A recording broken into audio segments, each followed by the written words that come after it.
மஞ்சமலை வாங்கிட்டு இருந்து சொத்தை வாங்கணும். அப்படியே உனக்கு தினம் ஊத்தி கொடுத்து உன் சோழி முடிச்சு விட்டு உன் சொத்தை முழுசா நான் அனுபவிக்கணும். அதுதான் என்னோட திட்டமே.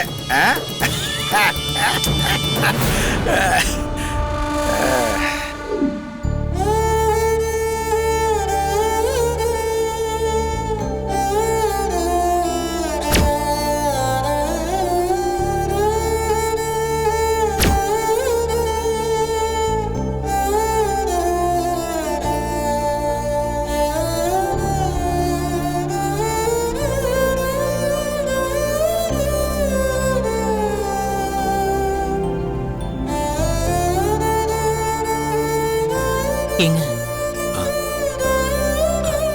நாங்க பால்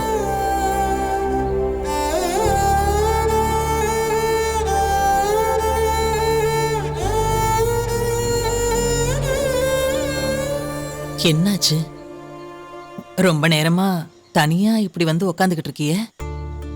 வழக்கமா பென்னி குவிக்க அண்ணனும் செம்புலியும் உங்க கூட இருந்து 10-10:30 மணி வரைக்கும் பேசிட்டு தானே போவாங்க. இன்னைக்கு என்ன சீக்கிரமா போயிட்டாவ?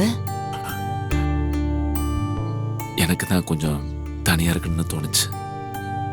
நேரத்திலேயே வீட்டுக்கு போங்கன்னு சொல்லி அனுப்பி வச்சேன். என்னாச்சுங்க?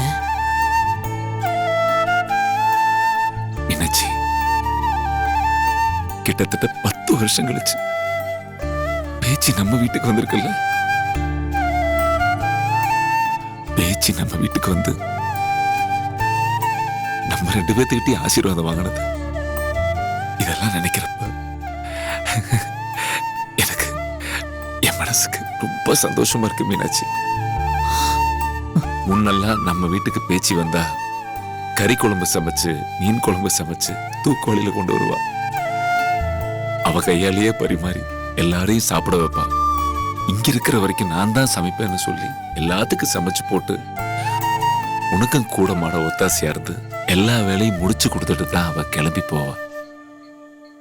ஆனா இன்னைக்கு நம்ம வீட்டு படியேறி வந்தவளுக்கு ஒரு வாய் தண்ணி கூட கொடுத்து அனுப்பலையேன்னு என் மனசு ரொம்ப கஷ்டமா இருக்கு மீனாட்சி.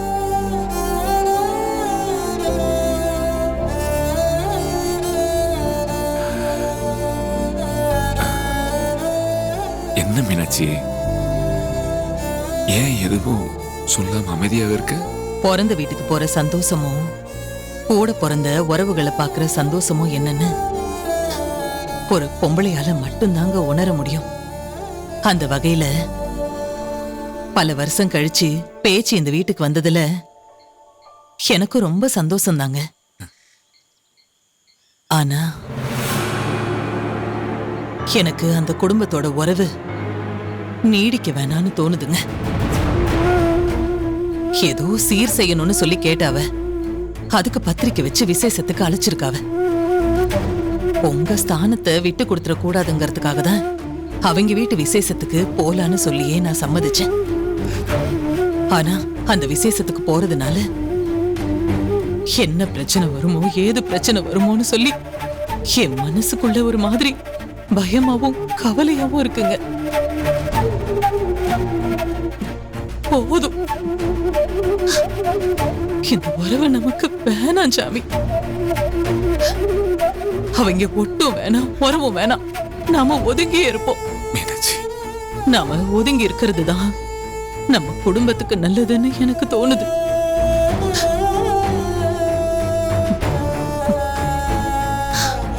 ஆறுது, பாலை குடிச்சிருங்க.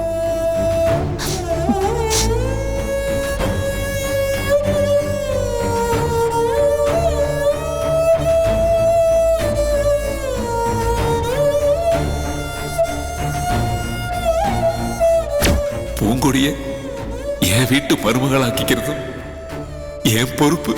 இந்த உறவு நமக்கு வேணாம் சாமி. அவங்க ஒட்டும் வேணாம், உறவும் வேணாம், நாம ஒதுங்கியே இருப்போம்.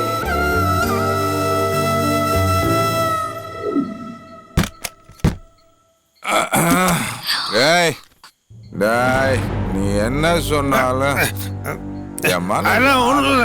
நீ அவனா இன்னைக்கு 2 மூக்கு முட்டை குடிச்சிட்டு வந்திருக்குங்க போல. பூங்கடி ஆத்தா பூங்கடி பூங்கடி ஆத்தா பூங்கடி பிள்ளையெல்லாம் தூங்க போயிருச்சுங்க. நான் வேணா சாப்பாடு போடுறேன். ஆத்தா பூங்கடி அப்பா வாத்தா இதோ வரேன்ப்பா. சோறு போட ஆத்தா பசி இது அப்பா நேத்து தானே குடிச்சீங்க. அப்ப நியாயமா பார்த்தா இன்னைக்கு குடிச்சிருக்க கூடாதுல. எதுக்குப்பா இப்படி குடிச்சிட்டு வந்தீங்க? பா என்னப்பா?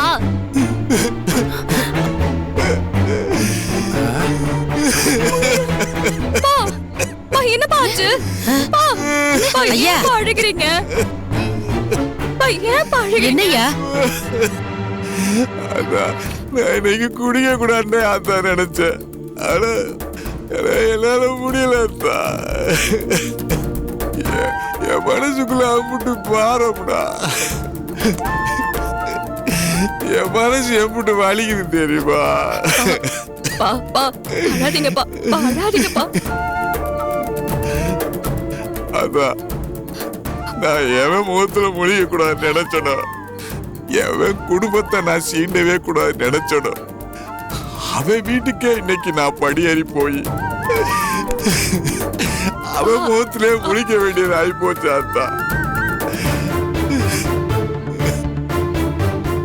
கேவலமா இருக்குப்பா. இந்த அசிங்கத்தை நான் எங்க போய் தொடப்பேப்பா. பா, என்னப்பா நீங்க?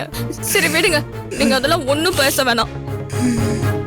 அதான் பூங்கொடி, இப்பதான் உங்க ஐயா அந்த விஷயத்த கொஞ்சம் கொஞ்சமா மறந்து இருந்தாரு. மறுபடியும் திரும்ப ஞாபகப்படுத்தி விட்டு என்னத்தான் நீ? நீங்க எதையும் நினைச்சு கஷ்டப்பட வேணாம். நான் உங்களுக்கு சாப்பாடு போடுறேன், நீங்க பேசாம உட்காந்து சாப்பிடுங்க. அது போதும். உட்காருங்க, உட்காருப்பா, உட்காருங்கப்பா.